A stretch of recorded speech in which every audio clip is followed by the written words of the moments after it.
দুই বন্ধু নিলয় আর আকাশ দুজনেই ঘোরার উদ্দেশ্যে স্কুটার নিয়ে বেরিয়ে পড়েছে। উদ্দেশ্য কোনো একটা গ্রামীণ রিসর্টে বা হোটেলে ওঠা। দুজনেই চাকরি করে একই অফিসে, তাই ছুটিও পেয়েছে দুজন একসাথে। শহরের জনজীবন ছাড়িয়ে কিছুদিন নীরবতায় প্রকৃতির কোলে কাটানোর সুযোগ হাতছাড়া করতে চায় না ওরা। গন্তব্যস্থল ঠিক না করেই দুজনে বেরিয়ে পড়েছে কোনো একটা ফাঁকা জায়গা খুঁজতে। স্কুটারটা শহরের পাকা রাস্তা ছাড়িয়ে একসময় গ্রামের কাঁচা মাটির মেঠো পথ ধরে চলতে লাগলো। সন্ধ্যা ছুঁই ছুঁই করছে। নবান্নপুর অঞ্চলে বেশ সুন্দর সুন্দর ঘোরার জায়গা আছে শুনেছে তারা। সেই রাস্তাতেই চলেছে তাদের ছোট্ট দলটার যাত্রা। আকাশে খণ্ড খণ্ড কালো মেঘ জমেছে। মাঝে মাঝে বিদ্যুতের গুড়গুড় আওয়াজ শোনা যায়। যে কোনো সময় আগমন হতে পারে দমকা হাওয়ার সাথে বৃষ্টি। না, সময়টা ভালো নয়, বুঝলি তো। যে কোনো সময় বৃষ্টি এলে কোথায় যে যাব, সকালবেলা বেরোনো উচিত ছিল।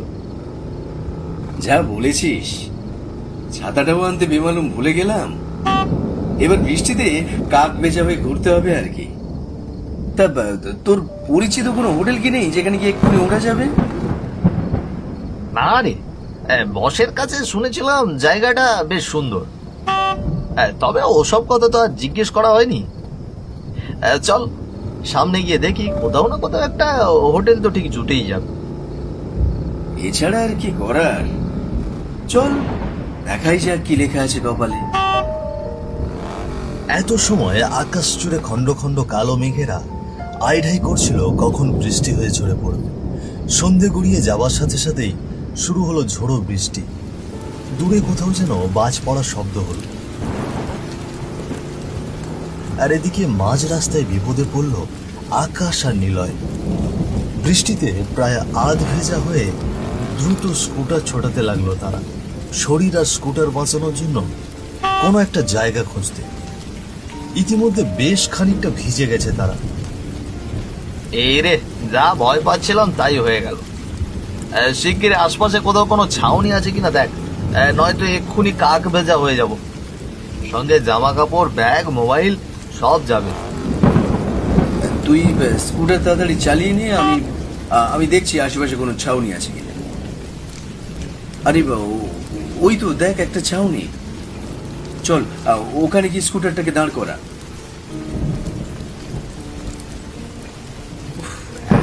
একদম ভিজে গেছি রে। অল্প কিছু সময়ের ভেতরেই ওরা দুজনে ভিজে একাকার হয়ে গেল। কপালের উন্নতির বলে একখানা ছাউনি অবশ্য জুটিয়ে ফেলল তারা। তবে এই ঝুম বৃষ্টিতে কোনোভাবেই আর এগোনো সম্ভব নয়। অপেক্ষা ছাড়া আর কোনো রাস্তা খোলা নেই। এইখানেই কাটিয়ে দিতে হবে ততক্ষণ পর্যন্ত যতক্ষণ না বৃষ্টি শেষ হয়। এই যা, এখানে তো নেটওয়ার্কও নেই। ভাবলাম বসকে ফোন করে একবার জেনে নেবো আশেপাশে কোনো ভালো হোটেল আছে কিনা। এইবার কি হবে বলতো? ছাড় ওসব, বৃষ্টিটা আগে কমতে দে, পরে দেখা যাবে কি হয়। একটু অপেক্ষা কর।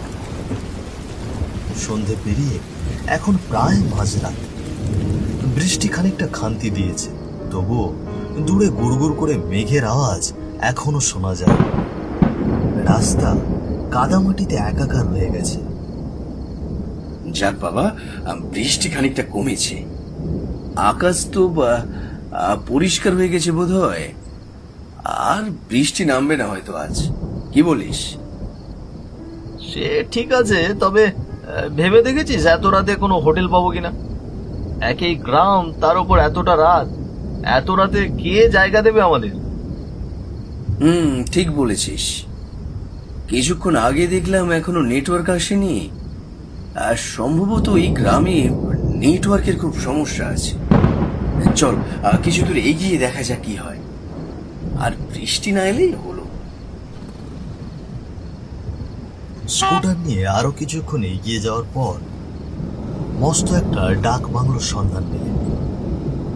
দেখতে অনেকটা পুরোনো দিনের জমিদার মহলের মতো। মাঝ রাস্তায় এটা দেখেই তারা দুজনেই থমকে দাঁড়াল।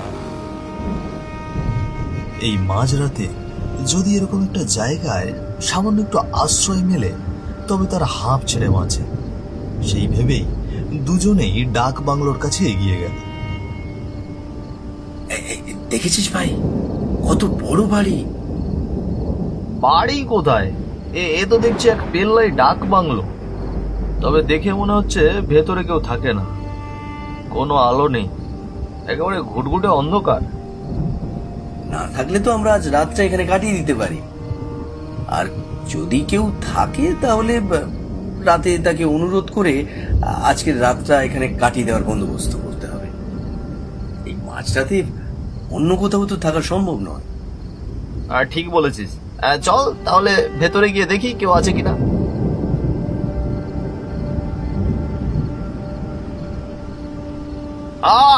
মরে গেলাম গো মাগো!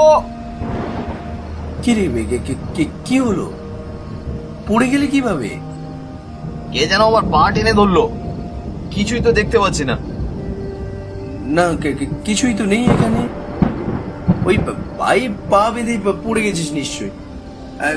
চল ভেতরে যাই। কে কে কে কে আপনি? ও বাড়ির ভিতরে যাচ্ছেন কেনে? আমাদের আজ রাতে আর যাওয়ার কোনো জায়গা নেই, ভীষণ বিপদে পড়ে এখানে এসেছি। আজকের রাতটা কি কোনোভাবে এখানে কাটানো যাবে? না, চলে যান এখান থেকে বাবু, এখানে বেশিক্ষণ থাকবেন নি। কেন এখানে থাকা যাবে না কেন? বাড়ির মালিক কি ভেতরে আছেন? না, বাড়ির মালিক বহুকাল আগেই মারা গেছে। আপনারা এখান থেকে চলে যান। দয়া করে আজকের রাতটা একটু আশ্রয় দিন এখানে। এই বৃষ্টির দিনে যে ভীষণ বিপদে পড়েছি আমরা। আমরা নয় কিছু টাকা দেব। কত টাকা চাই আপনার বলুন? একটা রাত আমাদের এখানে কাটানো ভীষণ প্রয়োজন। ও, মানবেন না তাহলে? আচ্ছা বেশ, থাকুন তবে। ওসব টাকা পয়সা আমাদের কোনো কাজে লাগে নাই, ওসব মায়া ফুরাই গেছে।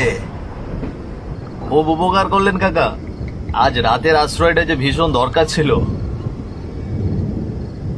রহস্যময় লোকটার পেছনে পেছনে নিলয় আর আকাশ পায়ে পায়ে হেঁটে চলল ডাক বাংলোর ভিতরে ঢুকতেই যেন গা ছমছম করে উঠল ওদের। বিভিন্ন জায়গায় পোড়া, খসে পড়েছে দেওয়াল। এ যেন এক ভগ্নপ্রায় অবস্থা বাড়িটা। তবে বাড়িটার আভিজাত্য দেখে স্পষ্টই বোঝা যাচ্ছে যে যে বাড়িটা বানিয়েছে সে বেশ খরচ করেছে বাড়িটার উপর।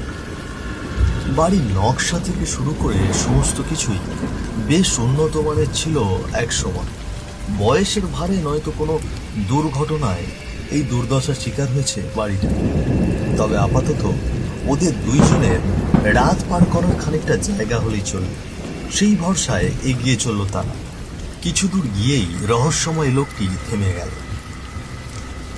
এই বিপদে এই রাতটা পার করে দেওয়ার জন্য এর থেকে ভালো জায়গা আর কি হতে পারে, কি বলিস? হ্যাঁ, তা বটে, তবে ঘরটা কেমন যেন, বাইরেটা ঠান্ডা হলেও ভেতরটা বেশ গরম। লোকটাকে দেখেছিস? কেমন যেন অদ্ভুত। প্রথমে থাকতে দিতে চাইল, এরপর এক কথায় থাকতে দিয়েও দিল, আর এখন কোনো কথা না বলেই ঘর দেখিয়ে চলে গেল, কোনো টাকাও নিল না। আমিও প্রথমে ভেবেছিলাম হয়তো টাকার জন্য লোকটা এমন করছে, কিন্তু এখন তো দেখছি টাকাটাও নিল না। আচ্ছা বাদ দে ওসব, আর থাকার জন্য ছাদ পেয়েছি, চল কোনো মতে ঘুমিয়ে রাতটা পার করে দিই।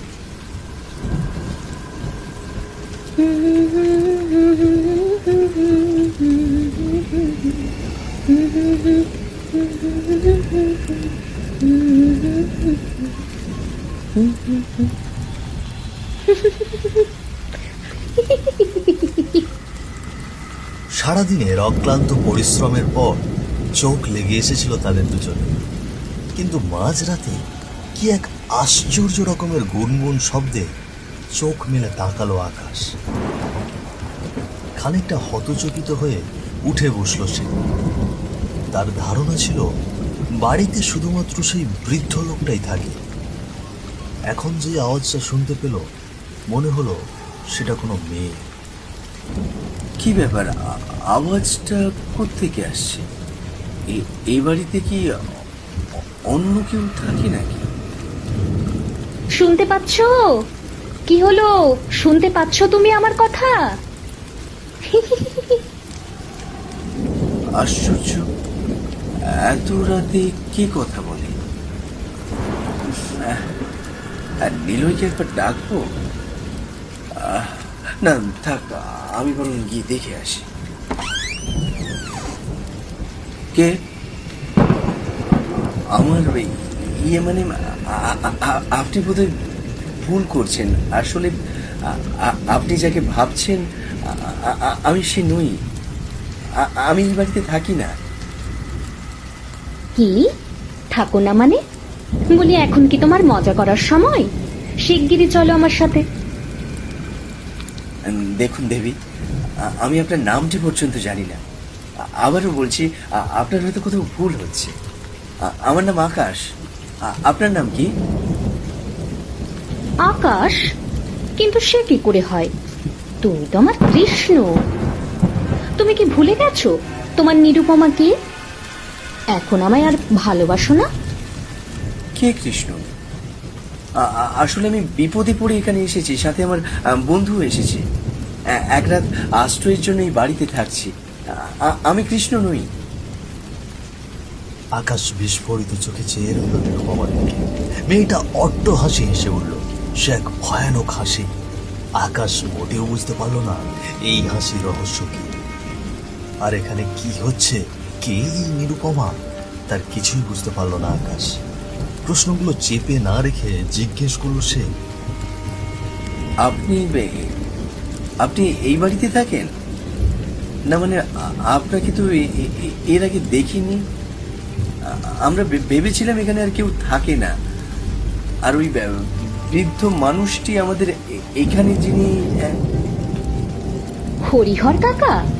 হরিহর কাকা ঢুকিয়েছে বুঝি তোমাদের এই বাড়িতে?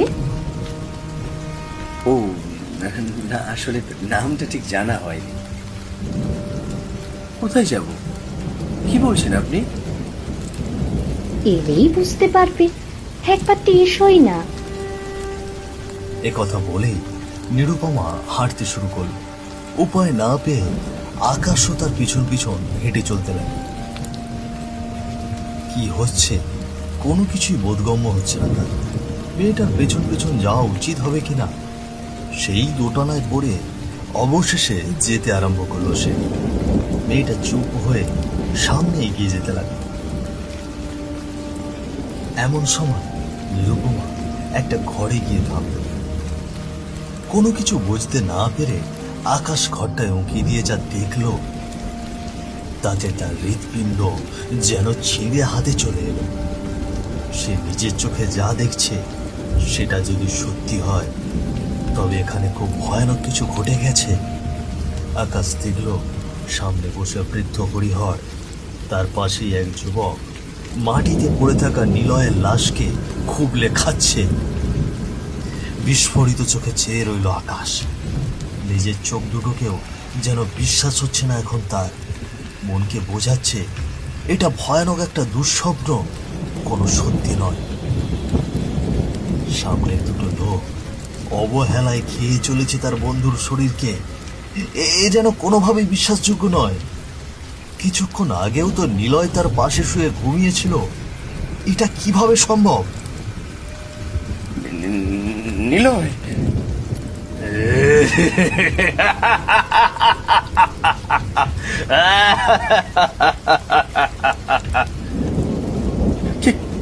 কি হচ্ছে এখানে? এটা সত্যি হতে পারে না। কি নিরুপমা কোথায় গেল? তোমরা কারা? কি করছো আমার বন্ধু নিলয়ের সাথে? কি করো তোমরা? আকাশের কথায় যেন কোনো ভ্রুক্ষেপ করলো না সামনে থাকা লোক দুটো। লোক বললে ভুল হবে, এই যেন সাক্ষাৎ কোনো অশরীরী। কোনো মানুষের পক্ষে এ হেন কাজ করা কখনোই সম্ভব নয়। দুটো অশরীরই অবলীলায় তার বন্ধুর শরীরটাকে ছিন্ন ভিন্ন করে ফেলেছে। কোন এক ভয়ানক বিপদের ভেতর পড়ে গেল আকাশ। পেছনে তাকিয়ে নিরুপমাকে অদৃশ্য আবিষ্কার করলো। ছাড়ো আমায়, ছাড়ো বলছি, ছেড়ে ছেড়ে দাও আমায়। তুমি আমি কে? হলাম মৃত্যুপুরীর রানী।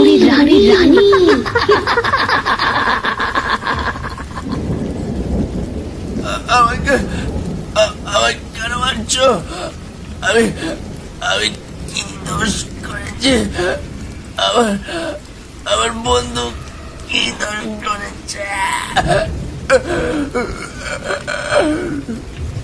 তোদের দোষ হলো তোরা আমার বাড়িতে এসেছিস।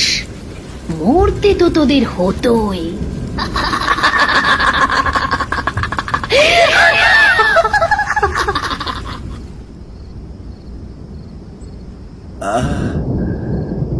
কি হয়েছিল আমার?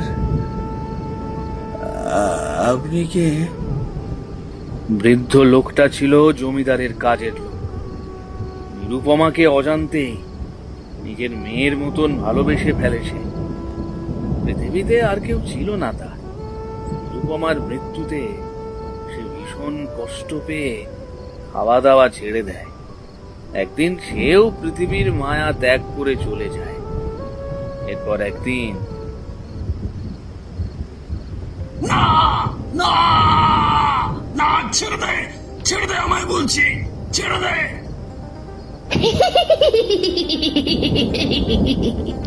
তুই ছেড়েছিলি আমাদের, ছেড়েছিলি। এবার মর তবে।